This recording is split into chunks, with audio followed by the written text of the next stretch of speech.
Most aneurysms, even aneurysms that are large, 5, 6, 7 centimeters, most of these aneurysms, they don't cause any symptoms whatsoever. And that is why it is important to have a diagnostic tool to detect an aneurysm. But most patients actually have an incidental test. For instance, they would have a kidney stone, or they would go to the emergency room with abdominal pain due to something totally unrelated to their aneurysm, which they have, but they didn't know about it. And it's through an ultrasound or a CAT scan, a CT scan, looking for something to explain the patient's symptomatology when they present to the emergency room or to their primary care physician, whatever.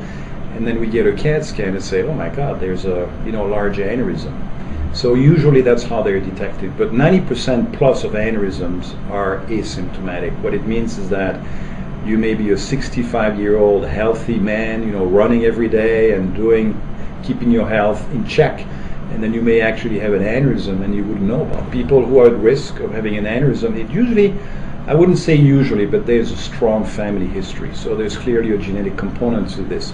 But smoking cigarettes over a long period of time has also been associated with higher incidence of developing an aneurysm.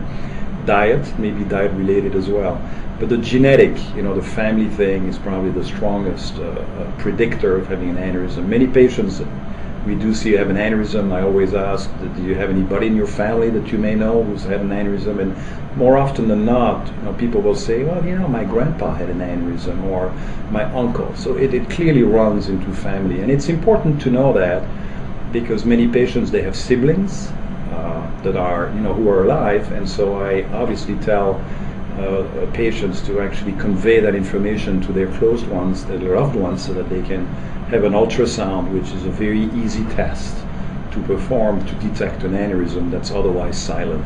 I think the recommendation would be that if you are 60 years old or older and you do know that there's a strong history of aneurysms in your family, the recommendation would be to undergo an ultrasound, which is a fairly easy test and relatively not expensive test, which is very sensitive to detect an aneurysm. These would be our recommendations. If you don't have an aneurysm based on an ultrasound, there's no reason to repeat that ultrasound every year. But if you have an aneurysm that, let's say, measures 3 centimeters or 3.5 centimeters, then we would recommend to get a testing again every year, just to make sure the aneurysm is not growing.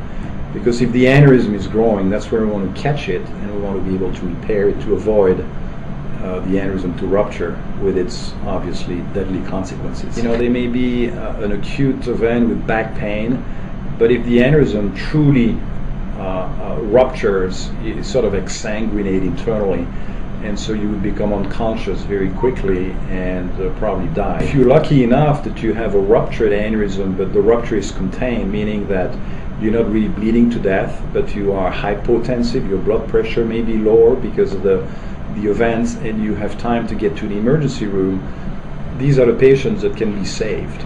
But if you may be sitting at home or even driving your car, and if you rupture an aneurysm, you can die very quickly from the rupture.